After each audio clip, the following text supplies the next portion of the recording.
Yeah. Hello again. Now we're up to chapter 2. So chapter 2 is entitled Peoples, Gods, and Empires. So now, of course, we're going to start talking about the Greek civilization. We're moving a little bit more up north. We're moving more toward mainland Europe, kind of focusing on the development of the Greeks, of the Mycenaean and the Minoan civilizations. And also we're going to finish talking about the Egyptians as well. So the first section of the chapter actually focuses on Hatshepsut and, of course, Akhenaten. Hatshepsut's actually one of the most unique, I guess, pharaohs. She is a female, and she actually wanted to be called a pharaoh. She did not want to be called a pharaohess. A lot of, I guess, architecture and different sculptures of her actually mimic her with the pharaonic beard, a lot of characteristics of a pharaoh. And of course, because she wanted to be known as a pharaoh at the time, a lot of people post her civilization, post her time, actually wanted to destroy a lot of artifacts of Hatshepsut. So you're definitely going to be reading about her. Another key pharaoh that I want you to know about is Akhenaten. Akhenaten is also known as Amenhotep IV. He was significantly different than most of your standard pharaohs, I guess you could say. He was monotheistic in nature, which is significantly different from when you read in chapter 1, where a lot of the pharaohs were basically polytheistic, having celebrated many different gods for many different reasons. With Akhenaten, Akhenaten believed that Aten, the sun god or the sky god, was the sole god that oversaw everything, which of course is going to face him with a lot of persecution, specifically even for his wife and fellow pharaohess Nefertiti. Both of them are going to be persecuted, and a lot of them are going to be pushed away as well. As we know specifically from the chapter, when you are going to be reading it, is that you're going to see that they're actually going to be moving their capital elsewhere.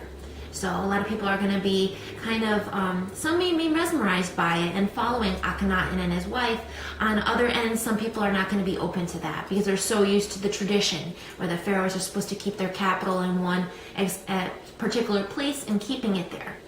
On the other hand, Akhenaten decided to change that. So just like Hatshepsut and a lot of other individuals, his legacy was actually destroyed.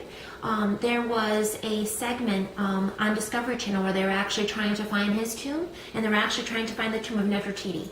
Still, unfortunately, they haven't been able to track that down because, of course, they are not really located anywhere in Egypt at this point in time, or in a lot of the pyramids, or, of course, in the land of the pharaohs where they all were all buried. So, unfortunately, they're still trying to track him and his wife down as well. Later on, the chapter moves into the establishment of the Greek Empire. So the Greek Empire actually starts with the Minoan and the Mycenaean civilizations. So what I want you to focus on is learn a little bit more about the Minoans, what made them tick. Same thing with the Mycenaeans. Learn about their different writing styles. One of them had a writing style known as Linear A. Another one had a writing style known as Linear B. We know that the Mycenaeans, of course, were probably the most important since they were the ones that lasted a lot longer than that of the Minoans. So kind of learn about what made them tick, what kind of styles of writing they had, what kind of kingdoms did they have, those types of things. Later in the chapters, we're going to learn about different migrant groups, also known as sea peoples. Other groups that we're going to talk about are the Phoenicians. The Phoenicians were also known as the Purple People, specifically because of the textiles that they used. They actually dyed them with a purple dye that made them known as the Purple People. You also have the Philistines and also the Hebrews as well. So when we talk about the Philistines and the Hebrews, you kind of know their relationship from the Old Testament. If you ever read it, the Philistines were kind of resembled a more boorish type of people, where the Hebrews really didn't have a good relationship with that of the Philistines. And then, of course, when we talk about the Hebrews, we're going to talk about King David and King Solomon.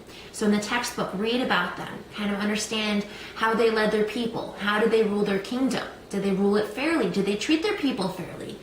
Did they have slaves? Did they not have slaves? Focus on that as well. The next empire that the textbook talks about is the Assyrian Empire. So you're going to be talking about Ashurnasirpal II and his empire, learning about where it is located, And then, of course, what you have to know about the Assyrian Empire is the Assyrian Empire is going to be starting off as a very weak empire, one that is definitely affected by its surrounding areas because of its location. So you kind of have to think about where it's located.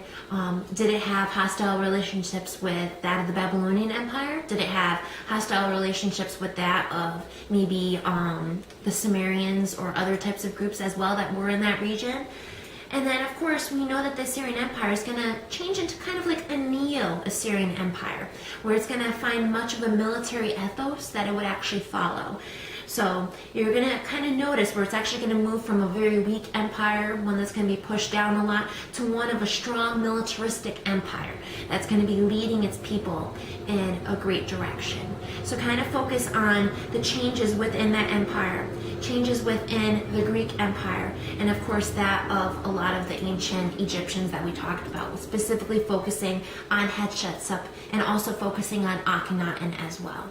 And like I said before, you still have your assignment that's due this week, as well as your discussion board assignment. So please complete those in a timely fashion. And if you have any questions, please feel free to reach me out on Blackboard. Thank you.